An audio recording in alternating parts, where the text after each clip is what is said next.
All right, everybody. It is Steve, the Rogue Scholar. Folks, before I get into the meat of today's discussion, watching the State of the Union last night was incredibly depressing. It was almost like being a child at a divorce hearing and watching the two parents at least grandstand in front of each other and act like shit. And you're sitting there wondering, how am I going to survive? You're not worried about their bickering between each other. You're like, just what do I do?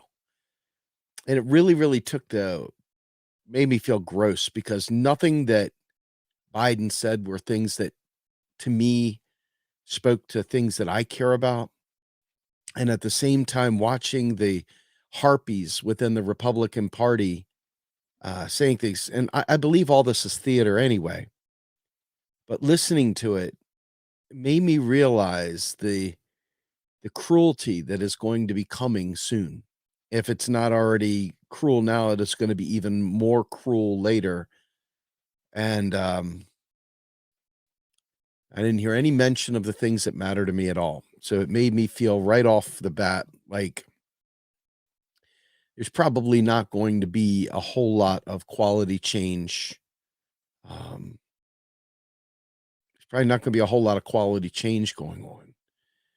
And yeah, I wasted my time all right, but I needed to be able to know what it said just so I wouldn't be talking out my ass. Um,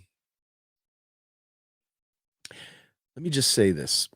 For those people that are watching me, you'll notice that even though I get angry and whatnot, my goal in every live stream that I do, in every video, podcast, writing, anything, no matter what, is to inform people, is to educate people. I literally realize that without an informed, educated public, nothing's going to change. So it doesn't matter what I see in the news, doesn't matter what I hear. What I know is what I know. And I know what I know, and I know it very well.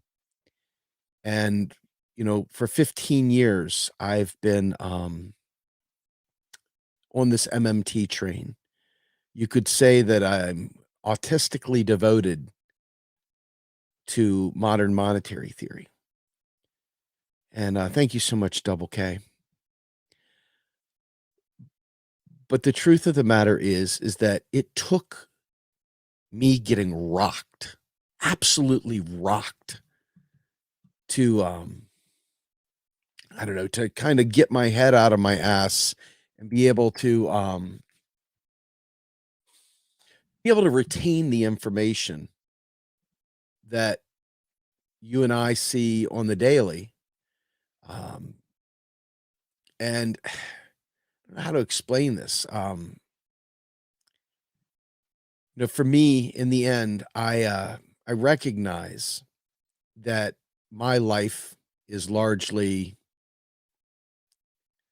it's going to be to try to educate people. It's going to be to try to educate people and hope to God that the people that we try to educate help my kids out, help your kids out. We're done. I don't see any way forward. Most people are caught up in the fucking food fight out on Twitter with random asshole X and random asshole Y, and just it's gut wrenching. It's absolutely gut wrenching to be trying to be a vanguard of sorts, trying to be the person that puts things forward. And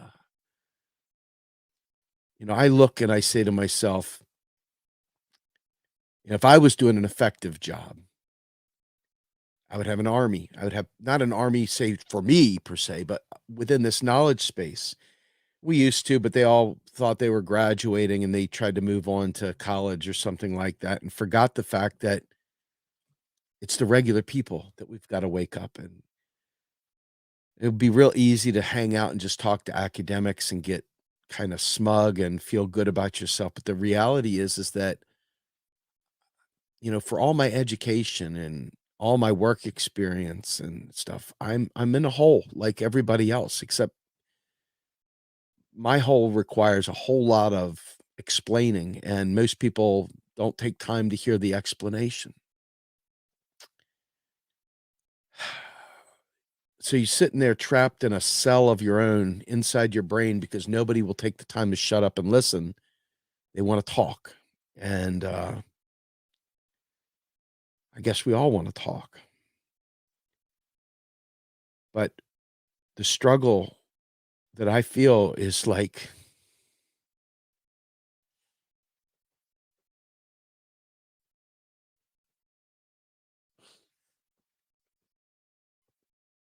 it's overwhelming. It's overwhelming, and, people that are doing really well, they're gonna do fine no matter whether it's Biden or Trump or whoever, they'll be fine,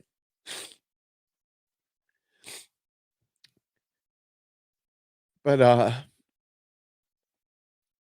most of us aren't gonna be fine, and, I really resent the people that give air cover to the establishment lies and to the conspiracy drivel that doesn't quite measure up, but gets the most likes and clicks and takes people off in the weird directions. And it's very, very hard to make an impact and to make any kind of meaningful change. There's too much egos. There's too many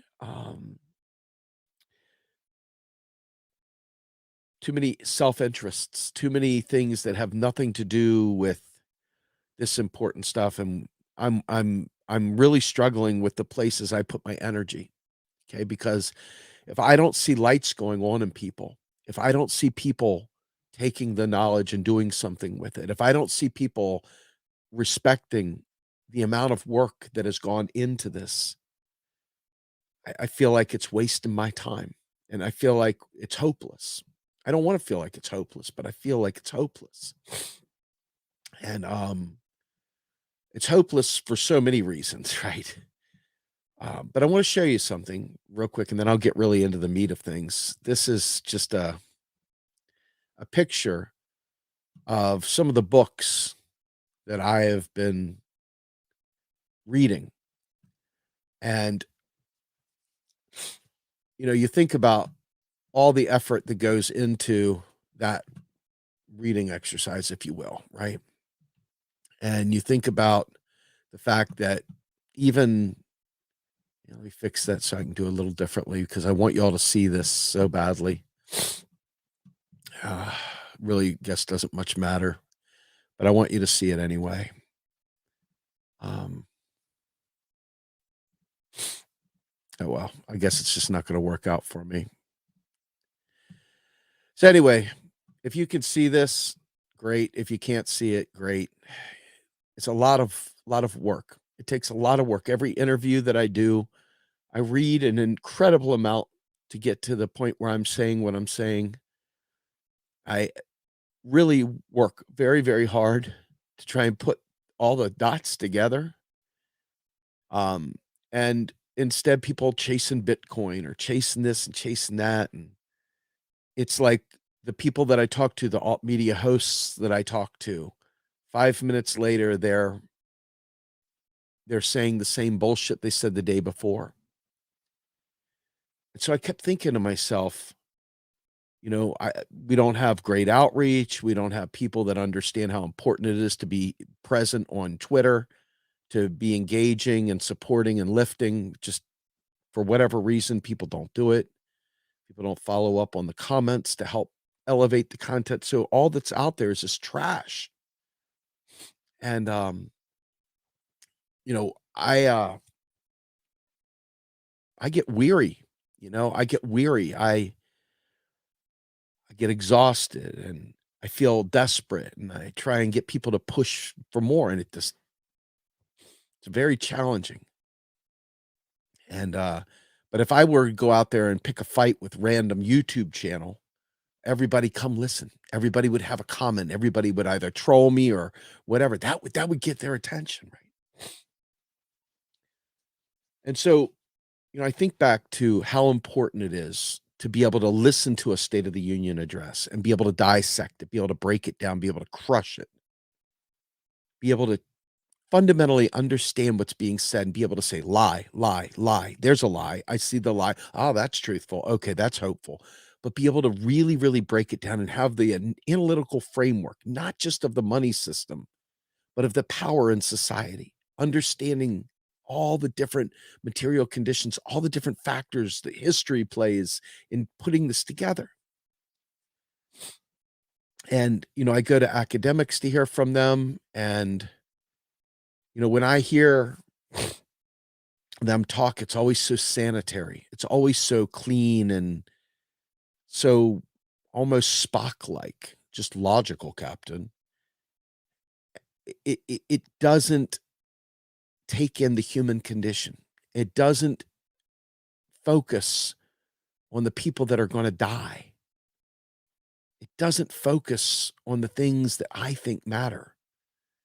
And I think it comes back to how I ended up coming to this form of activism, how I came to care about this subject, how I cared so much that for 15 years I haven't taken a day off doing it before Real Progressives even began.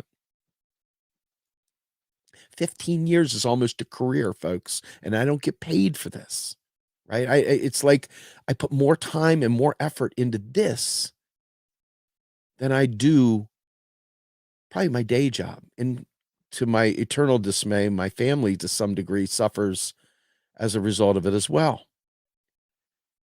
And I'm chasing people around trying to get them to care, and it's heart-wrenching. It's gut-wrenching. It's absolutely gut-wrenching to see how people hear it, and then they go right back to living exactly how they were, and they don't change the way they frame things, and they're not moved to action. But you give them a fucking food fight on Twitter or YouTube, and they're there. Things are really dire right now, folks. So, what was it that made MMT and this conversion to the left really, really take hold, take root? Usually people are told that they're gonna be liberal or they're gonna be socialist when they're young and they'll get conservative when they're old. I started conservative when I was young and have gotten far, far, far, far more radical, far more left as I've gotten older. And I think to myself, part of the thing that made this stuff stick was a personal existential crisis that I was going to die if something didn't change and I didn't know how to fix it. And I was desperate and looking for answers. So the slam, this freaking cacophony, this huge disruptive thing happened in my life where I got laid off in 2008 and 2009. I got laid off July 24th, 2009 from a 17-year career at Verizon. And it was the extreme nature of realizing that maybe the world wasn't going to be, um, what's the matter? What's the word I'm looking for? It wasn't going to work out the way I thought it was gonna work out. It was a real eye opener, and I'm grateful for that eye opener. It didn't feel good when it was happening. Didn't feel good at all. But it made the information stick in a way that I don't see it stick with most people. The threat of losing everything, losing families, losing visibility of my children, not having access to jobs because of a prior criminal record at the time that is now, thank God, no longer bugging me anymore. But there was so much that that layoff did to make life very different. And so once that shifted, I was able to start absorbing things at a level that I had never absorbed it before, ever. Like I remember taking economics in the Master of Science and the MBA programs that I was in. And for people that snigger about having master's degrees and stuff, fuck you.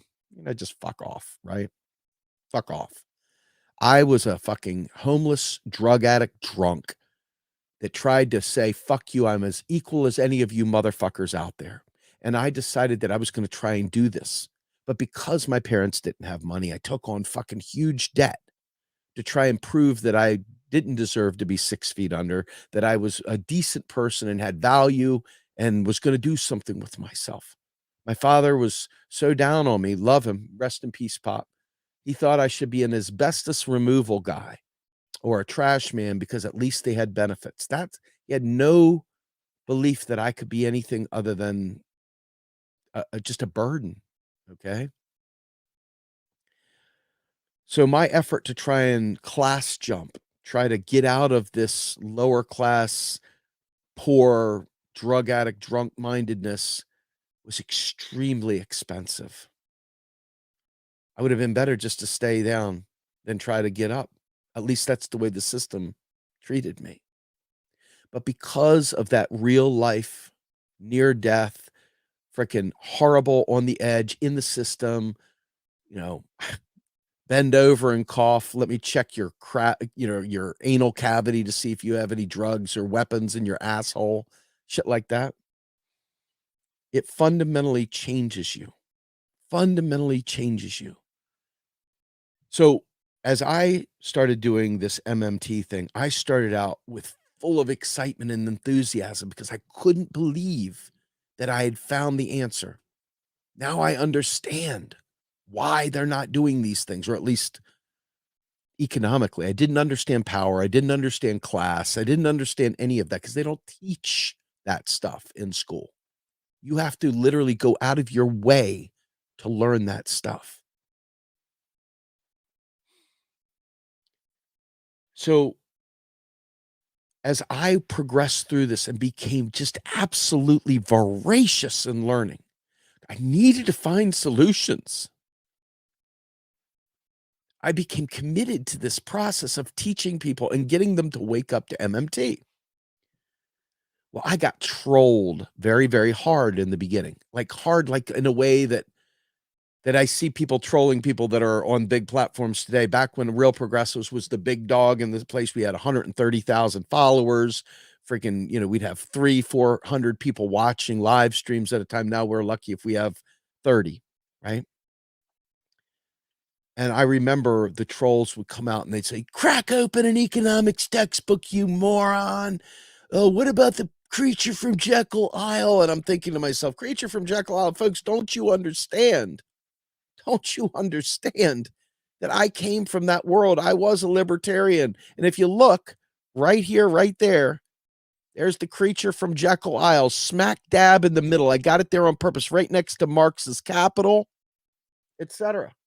Think about that for a minute. Think about that. So I knew this stuff.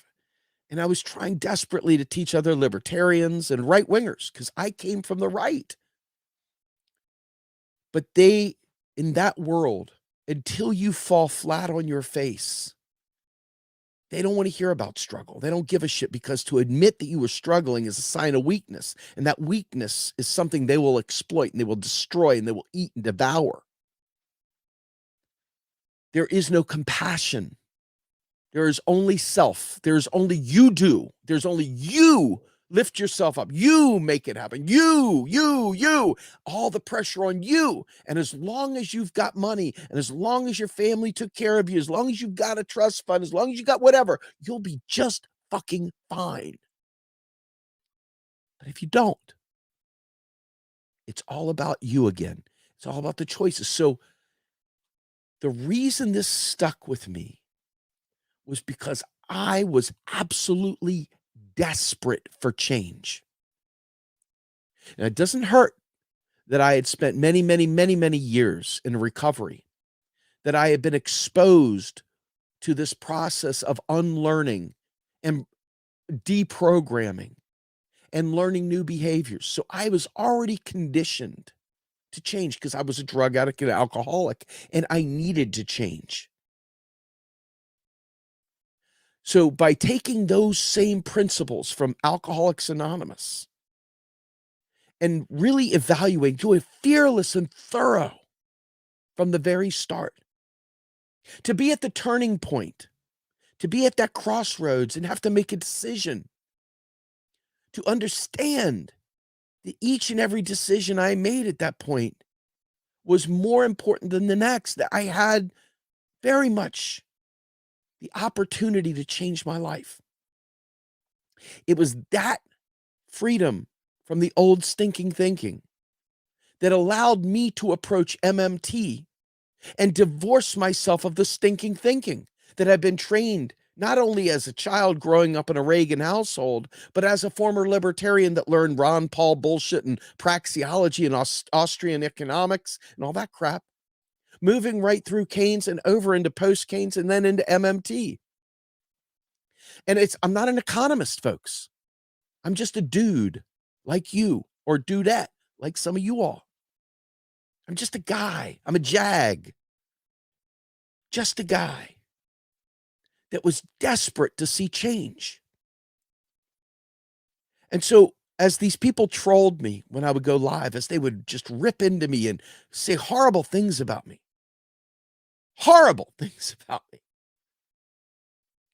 I started fighting back. And I realized at that point in time that unless you hit rock bottom, unless you hit some point that makes you bounce back, the ability to divorce yourself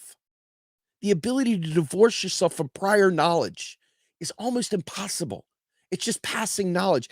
I learned everything from Pythagorean theorems to all these kind of, linear equations and tons in math, right? And as soon as it was done, I forgot every bit of it. I literally forgot every bit of it. Why? Why did I forget every bit of it? Because it didn't fucking matter. There was no practical application for the Pythagorean theorem in my life. There was no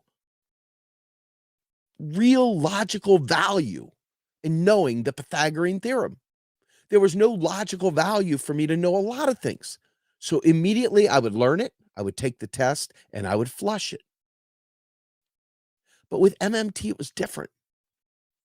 I wanted to be precise. I wanted to know this stuff. I wanted to really understand and learn it through and through. And it was because I saw hope, genuine hope, and understanding that a movement of people that wanted to do for the people, that wanted to fix the planet, that wanted to do all the things that I'm finding in socialism, that I'm learning about with a class analysis now, later, years later, that right there could be facilitated with an understanding of how the monetary system works. And we could understand how to radicalize people who were just normies floating through life, buying the bullshit, caring about what politicians say and tweeting at them and yelling at them and chasing around and swooning over them and taking selfies with them and all the other crap, all the fanboy, fangirl crap that they do.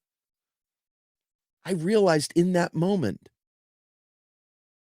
that MMT provided a way out. It provided a hope that we could hang our hats on. And so I really invested myself heavily. And that's why we created Real Progressives, to support Bernie Sanders at the time and to also support Stephanie Kelton and the entire MMT community, to get this message out there. And so I realized that you, the listener, will probably listen to these things. A lot of people used to go, "We love you, Steve. We love you." I mean, I go back through these old 2016 live streams and look at the people that I don't see anymore, that no longer listen to me, no longer follow me, think I'm an asshole, whatever. And why? "Oh, we love you, Steve. You're the greatest, Steve. We think you're the best, Steve." Only to realize how easy it is for worthless sons of bitches to smear your name, trash you publicly, and fuck you, no matter how hard you work. Because they don't like your attitude, or they don't like the way you say something, or whatever. There are people who one day I will call out by name as I'm throwing the match behind me and walking out the door. But for right here, right now, the point I'm making here is this. The people that learned MMT the most, the ones that really held it near and dear, the ones that became truly passionate and understood it, were the people that had the billy club up against the head, were the people that had a real stake in understanding these things, who saw the tie-in to everything wrong with what's going on and this lack of understanding. And because they hit rock bottom, because they took the punch, because they understood how fucking angry I was, and they understood how important this was, the people originally tried to push back, fight against me, say, he's wrong. I'll figure it. I'll prove him wrong. And what did they do? They went out and read the goddamn papers I put out there just to spite me. Just to spite me, the motherfuckers read the papers and learned MMT. And then my inbox would be filled with people said, Steve, I thought you were a dick at first. You might still be a dick. I am a dick, whatever. I don't care. But I read this and you were right. I fucked up. I'm sorry. You know what I'm saying? When someone was challenged, so it wasn't just passive information. Because but here's the problem. There are an incredible amount of MMT people who think this is just really cool information. Well, you don't really think that the politicians are as bad as they are, do you? You don't really think that they're just out to get. You don't really think that. Is it really as bad as it appears? Yes, it is. And the more you know, the more existential crisis type thing it becomes. And the more you accept that existential crisis is real, and the more you understand how vital this shit is, the more you will become willing to absorb and retain this information.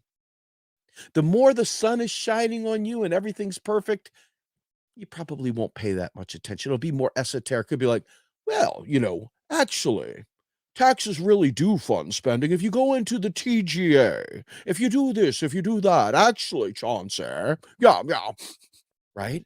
And you know what? They're going to go out. They're going to have a Grand Marnier that night. They're going to go on a nice trip on the boat. They're going to walk a bougie dog. They're going to do something. They're going to go hang out with nice people with nice clothes, hang out at a nice 5-star restaurant. And they're going to act like, gosh, can you imagine? Oh my God, how did they get in here? I mean, literally, this is the divide. And so naturally, a guy like me who's angry, who's desperate, who's hurting, who takes this stuff out there, people are like, what the fuck are your credentials? Who are you? And then the other side's like, why the fuck? How do we shake this shit off of our shoe? This guy right here, he's fucking it all up for everyone, man. He's talking MMT, but he's just angry dude. And he's just, oh, everybody see, he's evangelical. He's this, all kinds of trashish. All kinds of trash. Yeah, nice OG symbol. Yes.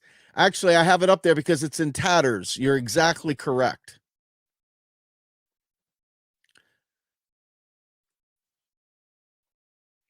I think to myself, when people have that moment and it becomes real to them and they absorb that analysis and they start thinking as a class perspective and they start thinking about what the working class is and they start realizing the working class is a mess of different people and different ideas and different ways of life, different everything, but it's the working class. And it strips away the identity politics and it focuses on our commonality, our common struggle as labor, as workers, as people. And when you realize that and you develop an understanding of MMT and you've had that existential crisis where you realize that if we don't get this shit right, things are going to get really bad for a lot of people, including each of us. That moment where the baseball bat comes across your forehead and you have that alarm clock, that wake-up call, it burns it into your brain. It sears it into your heart. It makes it irresistible to keep learning. It makes it irresistible to either try to disprove or to tell everyone. So that those people who have caught on, they caught on because the desperation of I have never been the guy that goes, well, let's trace this out, actually, and I can sit there and do reserve accounting with you. I could. Reserves are what's in the interbanking system with the Federal Reserve. It gets all boring and weird and shit like that. But the reality is, reserves are what clears payments in the system between banks. Okay. When the government spends money out here, it creates a reserve in there inside the interbanking system. So as people make transactions, as they interoperate between each other, reserves pass from bank to bank to clear payments. It's not a big deal. I could show you that. But that's not what you want to learn. That's not what you need to learn to be able to fight back. But there are people out there that really want to know that, and I don't dissuade anyone from learning. Learn as much as you want, but be able to stay at a level where you can talk to regular people about the fact that the nation creates its own currency. Think about that moment right there. It's not borrowing it from China. It's not borrowing it from banks. I want you to think about this. This is where some adjacent people get this thing all screwed up. The United States government, even as evil as it behaves, is the currency issuer for the United States. When Congress writes a bill and authorizes spending, once the signature is on that paper, legal money has been created. They have authorized those funds. Those instructions are then sent to the nation's central bank, who then in turn, as I've told you many times, keystrokes deposits into the accounts of the Treasury. Okay? Doesn't matter whether there was a tax dollar received for it or not, because we spend first, tax later, which tells you that the taxation is not a funding operation. You spend first, you tax later. Is this a big deal? You fucking A right it is. Because if you understand that, then you understand that chasing rich people dollars to fund programs, while it feels good, and that's the common narrative, it's wrong. It's not only wrong, but it fundamentally fucks the working class, because now we're trapped in a tax battle. We're trapped in a tax battle to fund healthcare, a tax battle that can be done separately. Give us the fucking healthcare. You play your tax game later. I don't need to hear that. I want to fucking get healthy. I want my health plan. So people will then say, hey, Steve, you're not for taxing the rich. And that's when you say, take the fucking cotton out of your ears, motherfucker.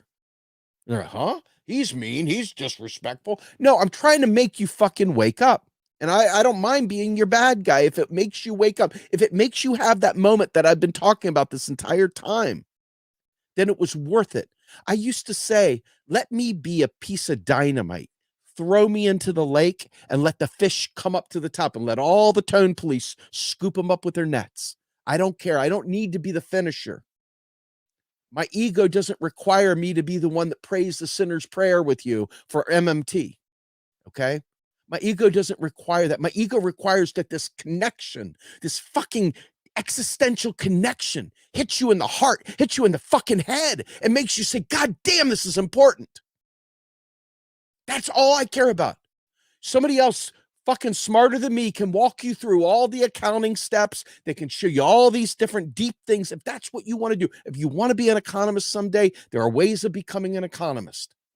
If you want to be an effective citizen, listen to me. I'm trying to tell you how it works. That's it.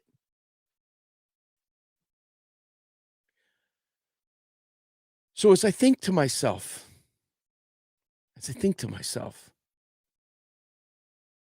I'm watching Twitter fights between adjacent friends of mine, because I don't just stay within the MMT proper, not because I have this affinity for things non-MMT. It's because, number one, I'm trying to bring together folks that are just a fucking, just so close, so fucking close, that if we could bring them all together, God damn it, we'd have some energy.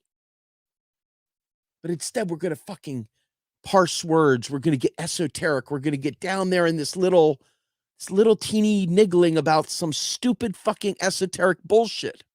Okay. Now, I'll tell you one thing that really kind of breaks my heart. The idea that the federal government has all these rules, weird rules. They're very real constraints. They're very real in terms of because they operate that this is the way it is, they become de facto real constraints. Money is a creature of law, and so are these silly constraints. But those constraints, let's say someone says, I have to put a tinfoil hat on, rub my belly, stand on one foot in the corner, and bark like a dog for $1 to come into existence. There are people out there that are so trapped that they would say, well, of course, you've got to stand and do all that shit that I just said to create $1. But the reality is, MMT shows us where the bullshit is, shows us where these fake rules are, these fake things, and cuts out the bullshit and goes straight to the fucking prize. Okay. And it's because people are beholden to those rules and laws that literally are lies that they don't understand how we can take care of we the people. And so for me, I've taken a different approach. There's a lot of tone police out there. There's a lot of gentle, soft people out there, and God help them. I hope they have a good net when I throw the napalm into the lake. When I throw a fucking dynamite stick in the lake, I hope those gentle, sweet people are able to scoop them up with their fucking, their net. Gee, man, Christmas. Talk about one of the people that I have missed. Where the hell have you been, humorous?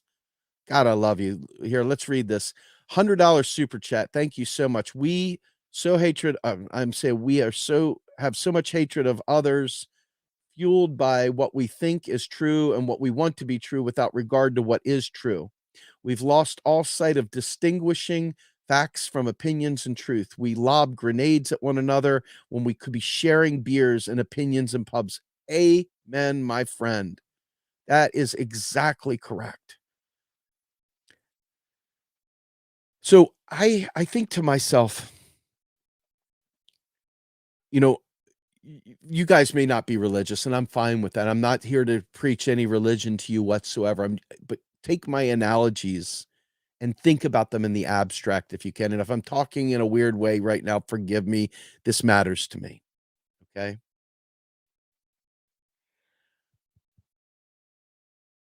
There was a parable of Jesus and the sower of the seeds, or the parable of the sower.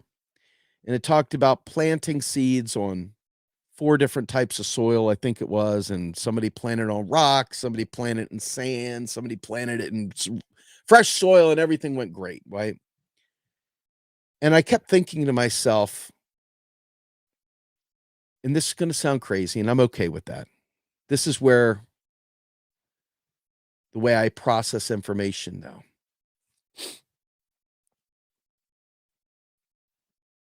Even the biggest Mac Daddy of them all, JC, was only effective in 25% of his luring people. And there's a saying that, it's easier to fit a camel through the eye of a needle than for a rich man to find salvation, kind of thing. And I think to myself, we have to recognize that everybody isn't going to be the closer. Everybody isn't going to be the guy that brings somebody into the MMT world and all of a sudden the lights go on. But my God, when the lights do go on,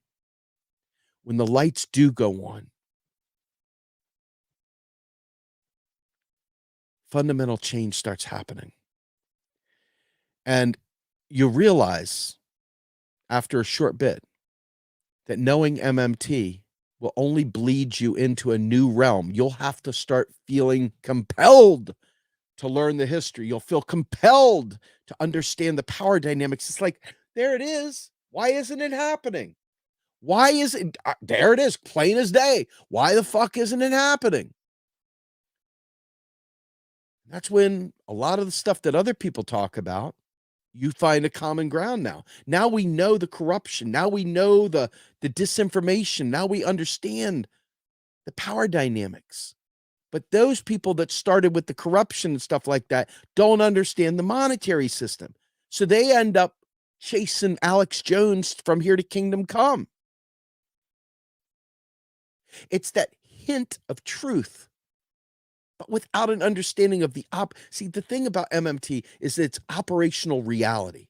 You have the theoretical part that will change as things change, but then you have the plumbing. The plumbing is the plumbing is the plumbing. It's the way it works. And it's in that space, it's in that understanding of the way the plumbing works that you can ground yourself.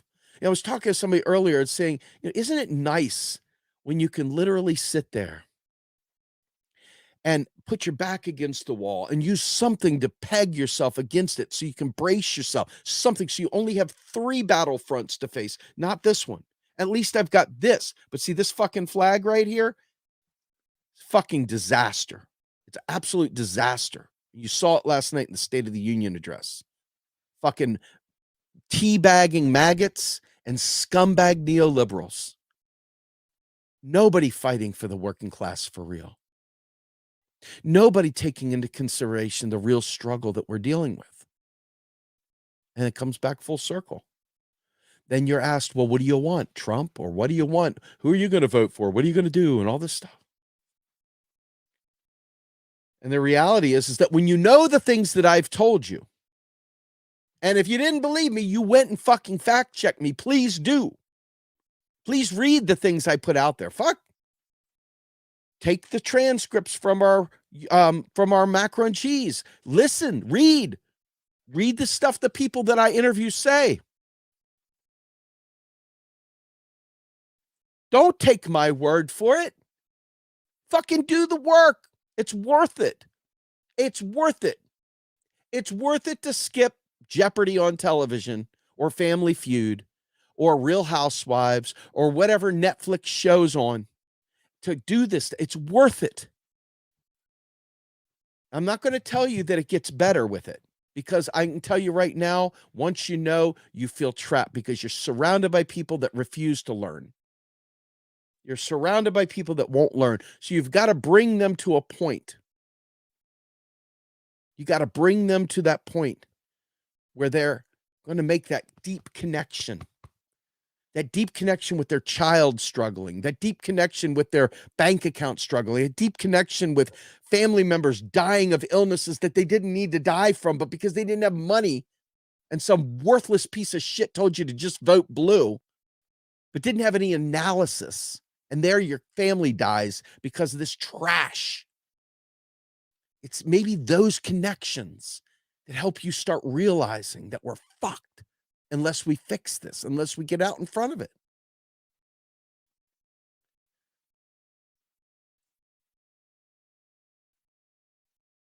It's a real hardship because even in this little world of MMT and, heterodox economics, there are fights out the ass between fellow travelers. Lots of angry nonsense that goes on.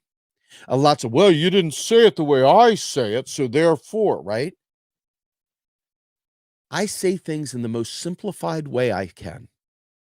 Is it always perfect the way I say it? No, because I'm looking for analogies. Why? Because it's not as important that I get you the first time to teach you reserve accounting. Some asshole will say, well, we got to start with the TGA. Oh my God. The Treasury's general account where they spend from, right? This is the overdraft account. It's the account that when the government's accounts are that they have to have positive balance in the TGA, but that's within the government sector. And see, I'm going too far now. It doesn't matter. It's irrelevant. What is relevant is that you understand that the government can literally, your government is supposed to be you and I. It's not supposed to be the rich. It's supposed to be we, the people. The general welfare should be taken care of. And when you understand that, there's nothing preventing it.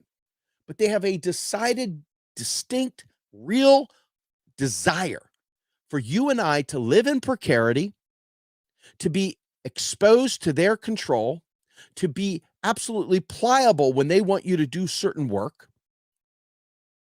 and that you are constantly in a state of fear. Enough, not everybody, enough of us are in a state of fear that it keeps things going. It's the fear. It's the real fear. It's not like fake fear. It's not like watching a movie and having weird thoughts. It's like real fear of dying, of not having food, of not having a home, of being on the street. Okay? They leave that destitution, that fear, that destitution to keep you driven in this way. So you're looking at these politicians, you're watching the state, and you're saying, hey, they're supposed to serve me. Well, no, they're serving capital. And anybody that tells you otherwise is lying to you. Now, that's not MMT. That's Steve Grumbine telling you that. That's Karl Marx telling you that. That's that's John Lennon telling you that, damn it. Vladdy, right? So when you understand this and you see what is possible, you understand what's possible, and you see the pain and suffering, it would be great if that was enough to sear it into your heart and your brain to make you fight back, to make you stay in that lane and never give up. But a lot of people would rather clout chase, and they want to be in like Flynn with the academics, and they want to be in like Flynn with the cool kids that got money and living la vida loco. I'm preaching to people that are suffering. And if I'm not preaching to them, I'm preaching to whoever's listening. And if no one's listening, I'm preaching anyway. You know, some asshole came around the other day because I dared attack Richard Wolff, but I wasn't attacking Richard Wolff as a human being. I was attacking Richard Wolff's lack of understanding of macroeconomics. But because of this disgraceful hero worship, disgraceful, by the way, did I say that? Disgraceful hero worship. The facts, the unvarnished facts of the debt and the debt ceiling and things like that were eliminated. They ignored them because all that mattered was defending this national treasure of Richard Wolff. But Richard Wolff, when he goes live, when he talks to somebody on Democracy Now, there's hundreds of thousands of people that hear it. I've got 43 people listening to me right now. And after a few days, I might get 500 or 600 people to listen. Richard Wolff will get 55,000, 100,000, 200,000 people to listen to him saying stuff about taxes funding things and how the United States government borrows from corporations.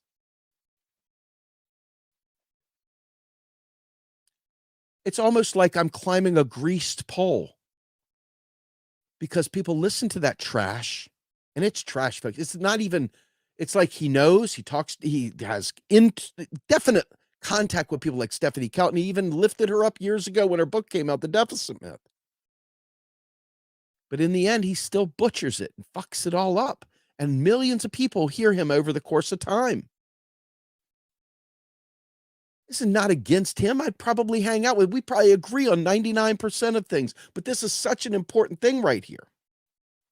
And think about this. You're going down the road and you've been going straight and everybody's been going the same direction 99% of the time. But then you get to the end and it's about money. Are we going to try and fund programs with taxes? Or do we understand that taxation is just what keeps the money working? And go this way. Richard Wolff goes this way. MMT goes that way. And it is a 180-degree change. It's no longer the same thing anymore. And so as a result of that, I don't have a PhD from Yale. I would think that's a plus on my side, that I'm not an Ivy League guy. But alas, the revolutionaries fucking love Ivy League, huh? What revolutionaries they might be, huh? Way to go, supporting the working class by defending millionaires and Ivy League elite. Brilliant. Well played, lefties. But this is where we are. This is what we do. We are in a position where everybody is against us because everybody's been propagandized. It doesn't mean they're your enemy, but the world is wide open to educate. So for me, I keep hoping and praying that people will listen to the Macro and Cheese podcast and learn things. And there are things that are in that Macro and Cheese podcast that MMTers brains blow up over because I've invited people that have said things in an imprecise way or actually even sometimes said it incorrectly. And I try to bring those differences out. Why? Because I so badly want to bring everybody together. Is it my job? Is it my right to try to bring everybody together? God damn it. As long as there's air in my lungs, sure there is. But I also tell the truth. Like, for example, this anti war rally that's going on, that's getting ready to go on. I took a pretty hard stance about the fact that libertarians and their ways that have creeped into the society, our government, regardless of whether you believe this or not, between being neoliberal, it's also got libertarian, Ayn Rand driving all of that belief system. Neoliberalism is the highest stage of capitalism. It is the worst stage of capitalism. Okay? It is the most domineering and crushing and soul sucking. And so if you think about what I'm saying, our government is right there doing this stuff. We've got to push past that. We've got to overcome that. And I don't know how to do that with Richard Wolff hitting 500,000 people with talking about how the federal government borrows its own currency from corporations. He's a national treasure. I'm just a scumbag on the fucking bottom of some rich dude's shoe that they want to scrape off so I don't stink up their white carpet. You know? I I think people have to be brought to a point where things matter to it's not enough to tell you the rigor of accounting and how the world how it works. The how it works and the possibilities have to matter to the individual in their heart.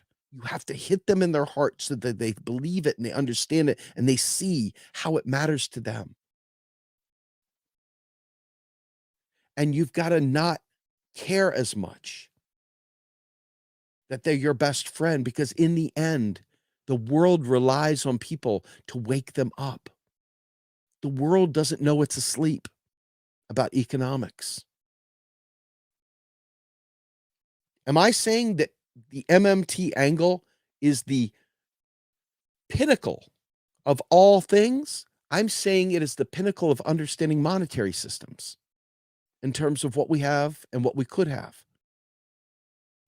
I don't know of a possible way, and I've read Jacques Fresco, and I've watched all the fucking not stuff about moneyless societies and crap like that, and I've told you countless times, even on Star Trek, they use credits. Credits are like US dollars, they're just called credits, okay? Credit theory of money, all kinds of stuff. I mean, folks, in the end, you can call it whatever you wanna call it. But MMT describes what you and I are going to experience in our lifetimes. And unless you're willing to learn that, you're not going to be able to change the course of society and be able to fight back. You're just not. And I want you to. I want us to. We need to.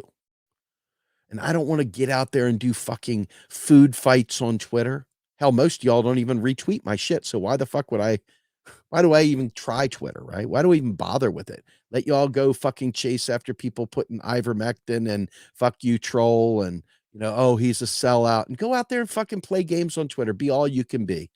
But the information I'm trying to put out there doesn't make it through the fucking, doesn't get out. Doesn't get out into the open sea. It stays beached behind the coral reef. Okay. Same thing with our YouTube channel here. We've got 13 plus thousand subscribers. We get 30 people watching, 50 people now. Thank you very much. It's very, very hard to stay focused on the material and help people learn this stuff when there's so much more fun food fighting going on out there that you can engage in and just throw yourself at. It would really, really mean the world to me if we could build a common thread where we work together on Twitter, where we work together in YouTube, where we work together on Facebook, where we work together getting this stuff out there, where we support each other and lift each other up. Because trust me, no one else is going to. We are the minority of the minority of the minority. We are the smallest sliver. And yet we're the only ones really that understand the economics, at least at this level. And we get the least amount of love. And yet, when I go on shows, people can't fight with me because, well, I know what I'm talking about.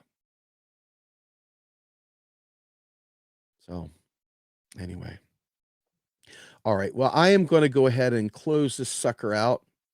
Please like and subscribe, folks. I hate asking y'all to do that. Please consider going to our website, realprogressives.org, becoming a monthly donor on our Patreon, Patreon/realprogressives. Please consider subscribing to our podcast, Macro and Cheese. It's available on every single podcast hosting platform. You can get it on iTunes. You can get it on Google. You can get it on freaking Spotify, Amazon even. You can get it everywhere. So please, Macro and Cheese is worth your time. If you want to learn this stuff, I try really hard. Our team tries really hard. We're countless hours putting together transcripts for you, show notes, extras, so you can have links to find more information about the subject. We're doing everything we can. We're even trying to build a Real Progressives University in the background. Okay. So all kinds of stuff we're trying to do. It's just hard. It's really hard. It's hard because we don't have a lot of workers. We don't have a lot of helpers.